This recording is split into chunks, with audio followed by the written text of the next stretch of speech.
वसुदेवसुतं देवं कंसचाणूरमर्दनं देवकी परमानन्दं कृष्णं वन्दे जगद्गुरुं योगेशं सच्चिदानन्दं वासुदेवं व्रजप्रियं धर्मसंस्थापकं वीरं कृष्णं वन्दे जगद्गुरुं श्री गुरुचरण कमलेभ्यो नमः. Jai Shri Krishna, Namaste to all. Today, it gives me immense pleasure to be part of this prestigious event, World Hindu Congress 2023. I am humbled to be given an opportunity to present my thoughts on a very important topic, educating Hindu Samaj on Dharma. Let us try to understand first what is Dharma. We all may say that what is to understand in this, what is Dharma. But Dharma is one of the most wrongly interpreted word in our Hindu Samaj. Let me start with a humorous story. Once I was at a place and few people were discussing there that what are the 4 fruits described in our scriptures. I was passing by there, I got curious that they are searching for some fruits in the scriptures. So I asked them what fruits you are referring to. They said like Panchameva, it is described in Shastras. So there are cashews, almond, the coconut flakes, the sugar crystal. So similarly, there must be 4 fruits also described. So I said, no, there are no fruits described because it is seasonal and it is geographical, regional, different. So any fruits can be offered. No, I asked him why you are searching for the 4 fruits. Tell me first, then it will be more good. They said, no, we are trying to describe the Hanuman Chalisa Chopai. I said, Hanuman Chalisa Chopai, what it has to be taken from the fruit? They said, you didn't know Hanuman Chalisa? I said, I know Hanuman Chalisa. Tell me what Chopai you are referring to. They said, Barnau Raghupar Vimal Jasu, Jo Dayaku Phalchari. So, there clearly mentioned Phalchari. So there must be 4 fruits mentioned in the scriptures. Then I told them what I needed to tell. But the thing is, it is always, and it is too many times wrongly misinterpreted our terminologies. So Dharma is 4 Purusharthas we know. We must move to another slide. We are here. So 4 Purusharthas we know. Dharma, Artha, Kam and Moksha. And Dharma is common in all 3. So we know this. But as it is misinterpreted. Why it was? Because lack of the education and lack of the conceptual education of our Dharma. So when we need to describe Dharma, please move to another slide. Dharma is basically not religion. Religion is Sampradaya. Dharma is basically do's and don'ts. Whatever, in short words, if we want to describe Dharma, whatever is doable, whatever is do's are Dharma, and whatever are don'ts are adharma. So Vidhi Nishedh is the Shastri term for that. So throughout our scriptures, we encounter Dharma as the virtues and values. So whatever are the virtues and values are called Dharma. Our Manusmriti says, Dhriti Kshama Damosteyam. So Dashakam Dharma Lakshanam. Similarly, Bhagavad Gita says, Abhayam Sattva Shuddhar Jnana Yoga Vyavasthita. So we have 26 virtues there. Then Yagyavalk Smriti, then Bhagavatam. It all has the set of principle, values, virtues described as a Dharma. But it has been translated wrongly. I don't know in which century, 17th, 18th, 19th. But it has been translated very wrongly, religion to the Dharma, while religion to the Sampradaya is the correct. So when we say virtues, it doesn't belong to any ideology or any set of principles belongs to certain Sampradaya, some certain sect. It is applied to all humanity. A value of truth, it is not preserved for, it cannot be preserved for any certain community. It is for all. Value of courage, value of joy, it cannot be preserved to any community. It is for all. So when we talk about Dharma, it is not reserved to one community or one sect. It is for all. It is for all humanity. So today, we all know our Sanatan Dharma as with the name of Hindu, as we are here in World Hindu Congress, and its philosophy as Hinduism. So we move to the next slide. What is a Hindutva? So philosophy of Hinduism is mentioned as Hindutva. So Hindutva is translated as Hinduism. But today, with the blessings of Pujya Gurudev, we have learned that Hinduism is not the actual translation of Hindutva. It is Hindu-ness, like goodness. When we say Hindu-ness, like goodness, it is the correct observation of what Hindutva is. So when we have learned about Jivan Mulyas, the life principle, the life virtues, so the values which makes human life more meaningful and more valuable, those are called Jivan Mulya according to our scriptures, according to our Dashakam Dharma Lakshanam or 26 Devi Guna in Bhagavad Gita. So it is mentioned in every sampradaya we follow. So an eminent writer said a very beautiful sentence that Hindu Dharma is federations of all religions, because there is no concept in any religion which is not present already in our Sanatan Hinduism. So when we say Hindu-ness, it refers to underlying virtues in every individual, and promotion and development of those virtues not just lead to development of one or individual, not for Vyasti, it's for Samasti, it's for all, it is for everyone. A true follower of Hindu-ness or Hindutva will not harm anyone, but whether it is living or non-living, but he will try to rather useful. Now, when I say more useful to everyone, what is more useful? So, our Dharma is, our Hindutva is explained in mainly two perspectives in our scriptures. So, the two perspectives are Abhyuday and Nishreyas, rise and salvation.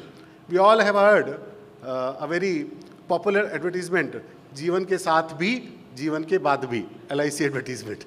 So, Hindutva philosophy or Hindu-ness philosophy is for this life and for afterlife also.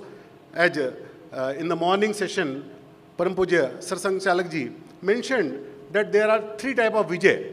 One is Rakshas Vijay, one is Dhana Vijay, and one is Dharma Vijay. Rakshas Vijay, which makes you win for you own. You don't care how others get harmed for your wins. But when a person who want to live with the Hindu-ness, the values, the virtues, he also want the prosperity. Everybody wants happiness, peace, prosperity. And it is mentioned in Bhagavad Gita also, Bhagavan says that I am the calm. According to the Shastras, if you follow the calm, I am there. He talks calm as his vibhuti. So, prosperity is not the leftover of our scriptures. It is the basic concept of Hindutva, but not on the cost of others or environment or river or trees or anything.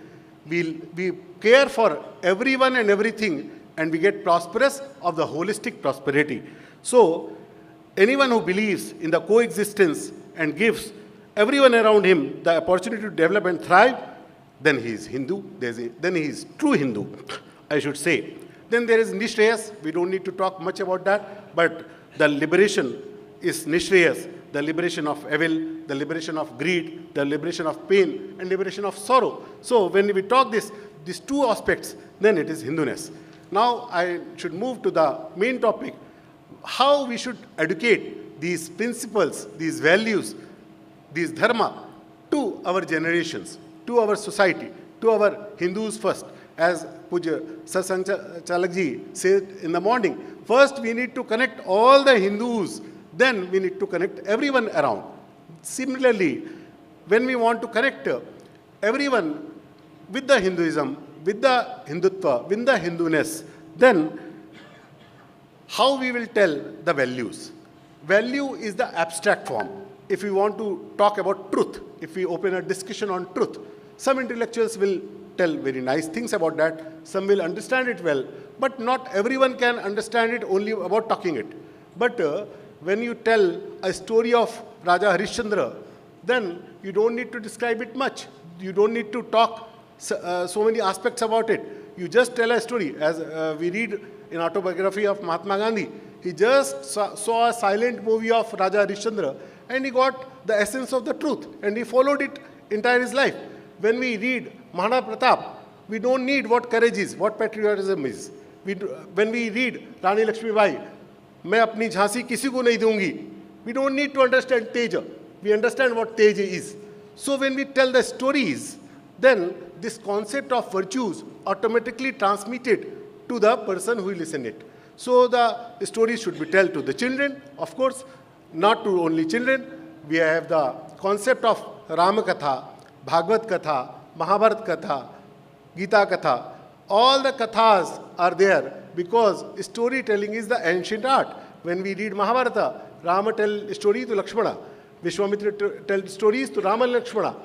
When we read Mahabharata, Bhishma Pitama tells story to all the Pandavas, to all the Kauravas. Yudhishthira tells stories to Arjuna. Arjuna tells stories to Subhadra. So it happens one to another, and from these stories, virtues get transmitted. So storytelling art is ancient art, and it should be applied in most effective modernized way today possible. We need to modernize the ways. The old ways are not enough. We are seeing Devdatta Patnaik videos in every session's opening. So that is the modernization of those storytelling art. We need to make it more effective. Not Devdatta Patnaik story should be one sample of doing the thing, because we cannot agree to everything he's doing. So we should have these types of thousands and thousands of development of storytelling. So our future generations who wants to know the truth, if we Google truth, there should be thousands of videos telling our stories about truth. So when we do this, then we can educate Samaja very easily. Similarly, music, it was also ancient art. We sing the Sangageet, Chandan hai is desh ki maati, tapobhumi har gram hai, har bala, see, har bala devi ki pratima, bacha bacha ram hai. So when we sing this Geeta, then the content described in this Geeta, you need not to explain that. That transmits automatically. Vaishnava janato tene kahiye je pira padai jane re. Pira padai jane re. That is Vaishnava. So this is the concept we can transmit through the music. Similarly, with the games and competitions, there can be many forms of that. Similarly, the social service. At Geeta Pariwar, we do a small activity. We take children to the hospital. We don't ask them to serve directly to the Sikhs, but we ask them to take a flower, go to the sick person, and near to his bed, offer him a flower, chant a Gita shlok, say, I am praying for you, and come back. But by doing this simple act, that kid get the sanskara of seva. That kid get the sanskara of passion about others. He get the pain, he get compassion about others' pain. So by doing these things, we can educate our kids and our society. Geeta Pariwar is serving, next slide please.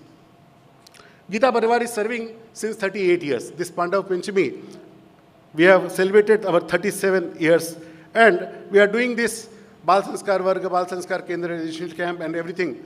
But in COVID, we have invented or we have started a very unique program which I want to present as a case study to this conference. Please, next slide, please. We started with the Pujya Swamiji Maharaj Grace and his idea. In 2020 June, we started online Learn Gita program. So learngita.com, and we introduced a free Gita learning program, how to recite correct pronunciation of Bhagavad Gita in Sanskrit through Zoom channel. And it expanded so fast that I am not hesitating to say that it might be the world's biggest education program ever. We are conducting 2,000 Zoom classes daily with 8 lakh learners from 180 countries in 13 languages from 5 a.m. to 2 a.m. 19 time slots. How we are doing it? How we got so much volunteers? Where we got teachers and everything? With Guru Shishya Parampara. We adopted, whoever will learn, he will give the exam, he will get certain marks, he will get the training, and he will be a teacher. So we have 8,000 volunteers from across the globe, and they are conducting 2,000 Zoom classes daily. So it is happening, and we are getting 50,000 registrations every month. It is happening because of 3 principal rules. We opened the channel without any barrier. You belong to any sampradaya, you come to us. We don't want to hold you to any sampradaya. We invite you, you learn, and you go. You can go. So we don't ask for donations, we don't ask for fee, and it is happening around. Yes, I'm on the last slide, please. So it is happening with the charm, and this case study, anybody wants, we can offer the. So today, at this esteemed, prestigious platform of WHC, I want to urge all the members of the esteemed different organizations from all over the world that we need to create many more such learning platforms where Hindu Dharma can be educated, propagated freely without any barriers of language, caste, creed, and sect. And if we can do that, we can do the service of Dharma. Dhanyavada. Jai Shri Krishna.